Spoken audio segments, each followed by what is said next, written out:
আজকে একাদশী, আজকে বানাবো ডালিয়া। মুগের ডালটা একটু লাল লাল করে, হালকা লাল লাল করে ভেজে নেবো।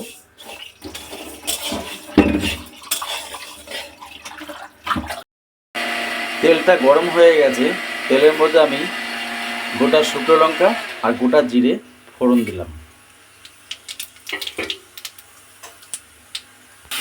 ধুয়ে রাখা সবজিগুলো দিয়ে দিলাম, কুমড়ো, গাজর, আলু আর কড়াইশুঁটি।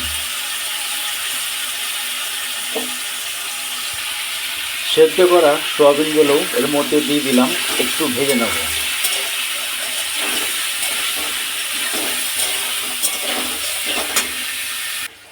নুন, হলুদ আর জিরে আদা বাটাটা দিয়ে দিয়েছি। এবার ভালো মতন এটাকে কষিয়ে নেব।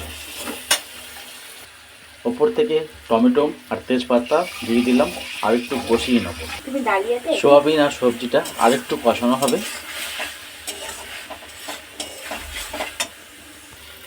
মুগের ডালটা ভালো করে ভেজে নিয়েছিলাম, ধুয়ে এবার দিয়ে দিচ্ছি, আর একটুখানি কষিয়ে নেবো এর মাতে।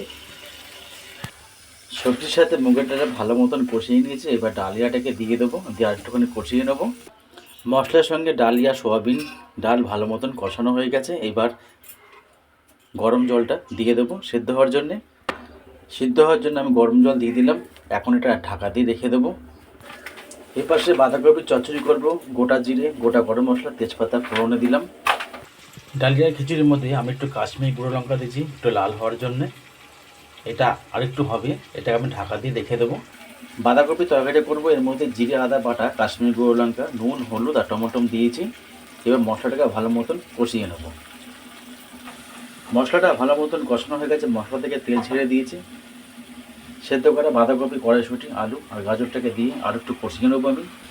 সেদ্ধ করা বাঁধাকপিটা দিয়ে দিলাম, আর একটুখানি কষিয়ে নেবো। এদিকে আমাদের ডালিয়ার খিচুড়িটা হয়ে গেছে। আপনারা এইভাবে করবেন, খেতে খুবই ভালো লাগবে একাদশীর দিনকে। বাঁধাকপির চচ্চড়িটাও আমাদের রান্না হয়ে গেছে। আপনারা এরকমভাবে করবেন। যদি ভিডিও ভালো লাগে, লাইক, শেয়ার, সাবস্ক্রাইব, কমেন্ট জানাবেন। আজকের ভিডিও এখানেই শেষ করলাম। নমস্কার।